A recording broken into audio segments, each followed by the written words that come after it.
टूटा हुआ लश्कर का भरम देख रहे हैं और जिले इलाही के कर्म देख रहे हैं। सत्ता का नशा अकल पे हावी है तुम्हारी, तुम नहीं देख पाओगे जो हम देख रहे हैं। सभापति महोदय, ये आज का अखबार है, हिमाचल प्रदेश का the Tribune. Drug quality under scanner in state as 82 samples field test. ये है असलियत। ये आज का ही अखबार है। आईजीएमसी में तकनीशियन ना होने से मरीजों की बड़ी परेशानियां। साथ में लिखा है जेनरिक स्टोर में 24 निःशुल्क दवाएं कम। ये एक ट्रिब्यून है, एक दस्तक है, और बिल्कुल कोर ऑफ द सिटी, प्रदेश की राजधानी, मॉनसून सत्र यहां पे चल रहा है। डीडीयू अस्पताल में एक एक्सरे मशीन आपात स्थिति में नहीं मिलती है सुविधा। यह है वास्तविकता स्वास्थ्य विभाग की। सभापति महोदय, मैं सरकार को यह कहना चाहूंगा कि स्वास्थ्य सुविधा उपलब्ध कराना कोई कृपा नहीं है, यह सरकार की नैतिक और संवैधानिक जिम्मेवारी है। मैं जिस चुनाव क्षेत्र का प्रतिनिधि हूं, विशेष भौगोलिक परिस्थितियों का चुनाव क्षेत्र है, जिसको भारत के संविधान ने भी हमें विशेष अधिकार दिए हैं। सभापति महोदय, सरकार आज बड़े बड़े दावे कर रही है, परंतु मरीज छोटे छोटे इलाज के लिए दर दर भटक रहा है। मैं पूछना चाहता हूं, क्या केवल महंगी मशीनें खरीदना स्वास्थ्य व्यवस्था में सुधार है?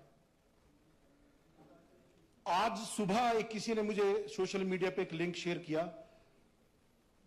सरकार के अपने चुनाव क्षेत्र में सिरिंज निशुल्क जो मिलती थी, सिरिंज, मुख्यमंत्री निशुल्क निदान योजना, मुख्यमंत्री, और ये फ्री जेनरिक स्टोर, उन जो अस्पतालों में आमतौर पर इस्तेमाल होने वाली चीजें, ग्लव्स, सिरिंज, रुई, ये तक चीजें उपलब्ध नहीं है। और ये मेरे चुनाव क्षेत्र की तो बात छोड़ दो, ये माननीय मुख्यमंत्री जी के चुनाव क्षेत्र की बात है।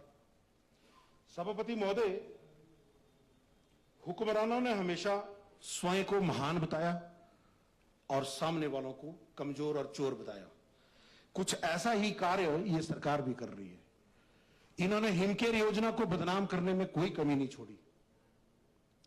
कभी एक बयान दे दिया गया, सदन के भीतर भी, अखबारों में भी छपा, बाहर भी ये बयान दे दिया गया कि मर्दों की बच्चेदानी के ऑपरेशन हुए।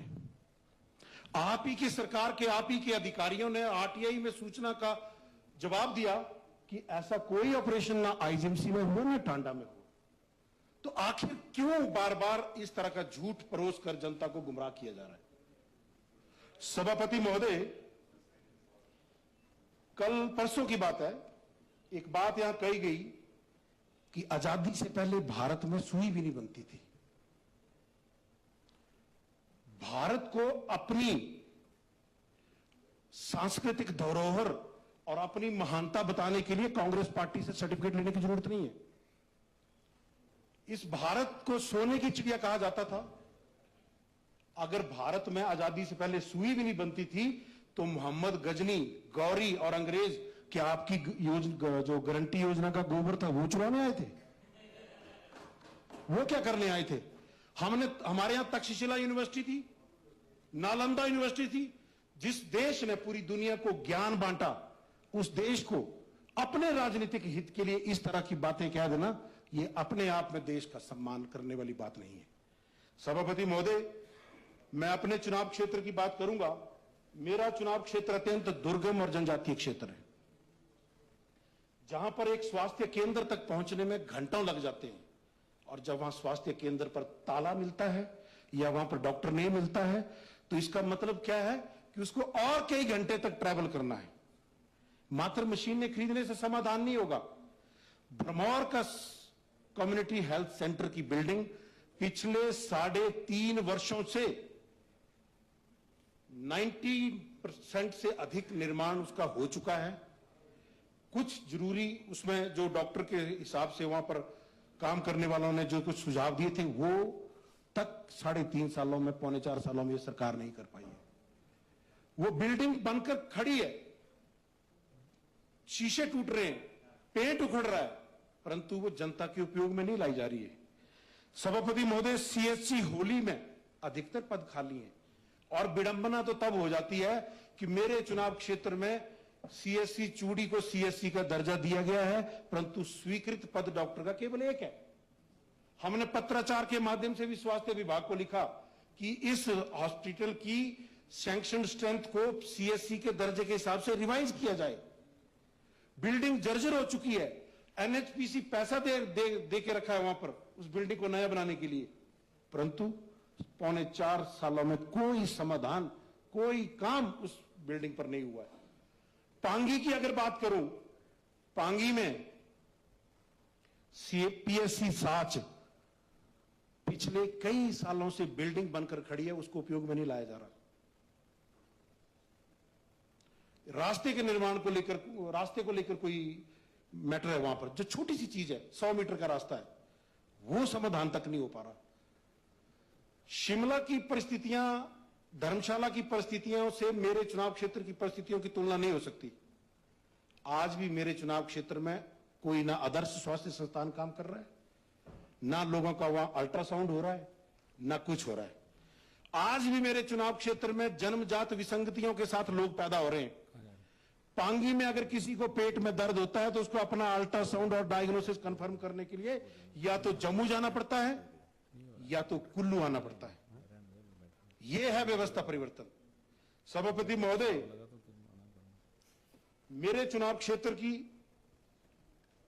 समस्या के साथ मैं अपनी एक भावनात्मक बात भी कहना चाहूंगा।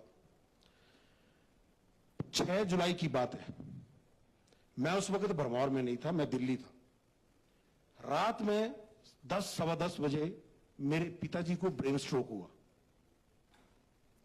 मैं खुद एक चिकित्सक हूं, न्यूरोसर्जन हूं, वर्तमान में विधानसभा का प्रतिनिधि हूं, विधायक हूं। मुझे अपने पिताजी को ही जरूरी इलाज उपलब्ध करवाने के लिए 6 से अधिक घंटे लग गए, और जो इमीडिएटली 6 घंटे के अंदर जो इंजेक्शन लगता है टेनेक्टिप्लेज, वो नहीं लग पाया, जिसकी कारण से आज मेरे पिताजी जो हैं वो पैरालाइज सिचुएशन में है, सही से बात नहीं कर सकते, सही से चल नहीं सकते। मैं किसको दोषी ठहराऊं? शर्म आती है मुझे, घिन आती है मुझे अपने आप से कि मैं एक न्यूरोसर्जन होकर भी मैं अपने बाप का इलाज नहीं कर सका, मैं औरों की क्या मदद करूंगा? और फिर हमारे ऊपर टिप्पणी कर दी जाती है कि वो तो सिर्फ पर्चियां देखते हैं, बोलो और कुछ नहीं करते हैं। और हमें करने लायक छोड़ा ही नहीं है आपने तो। विधायक की जगह हमारी बंद करके रखी है, हमारे बोलने पर एक डंगा तक नहीं लग सकता, और हम क्या करेंगे?